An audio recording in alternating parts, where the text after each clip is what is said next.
ઉપર ભગવાનના ઘેર કથા હતી, વાસ્તુ હતું, આ નૂતર્યા મહેમાન બહુ આવી એલી થઈ ગઈ, વરસાદની મહેમાન ઓછો આવ્યો, પ્રસાદી પડી રહી, 2-4 રૂમ ભરીને લાડવા પડ્યા રહ્યા. ભગવાનને કીધું કે પ્રસાદી તો જેટલા મૂઢે જાય એટલી હારી. રહોડામાં તો લાડવે લાડવા, લાડવે લાડવા. ભગવાને કીધું કે હવે લાડવા બગડી જઈ, એટલે વિચાર કર્યો ગાય માતા તો હશે, એટલે ગાય ના બોલાવી કે તમને એક ટોપું બતાડવું છે.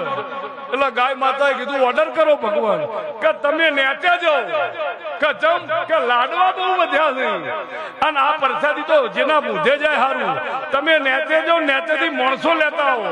ગાય માતા નેચે આવીને ખેતરમાં ઉભા રહ્યો અને વાચા નીકળી લાડવો ખાવો છે. એટલે શેડુતે કીધું હોવા કે માને એકલા ને કે જેને ખાવા હોય ને ઓને ટોકો પડ્યો, હેડો હેડો લાડવા ખાવા હોય, હેડો લંગર થયું ભાઈ. એટલે ગાય ને પૂછ્યું કે ચો છે, કે ઉપર, કે અમે કેવડી જઈએ. ગાયે કીધું મારું પૂછડું પકડી કાઢો. એટલે પેલા એ પૂછડું પકડ્યું, બીજા એ પગ પકડ્યા, ત્રીજા એ પકડ્યા, લંગર હેડ્યું રાજા ભાઈ. અને છેક ઉપર ગયો. હવે નેચરલ ચિંતા થી કે હે ભાઈ ભગવાનના ઘરનો લાડવો કેવો હશે. એ વગાડ પછી કહું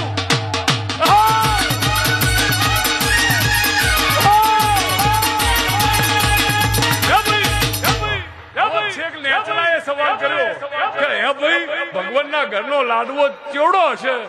એટલે વાયરલેસ ઉપર સમાચાર જેને પૂછડું પકડ્યું હતું એના ઉધી ગયા. એટલે એને કીધું મને ખબર નહીં પણ પૂછી જોઉં. એટલે કે ગાય માતા હા ભગવાનના ઘરનો લાડવો ચેવડો હશે. એટલે ગાય માતાએ કીધું આવડો. એટલે પેલા એ પૂછ્યું ચેવડો કે છે.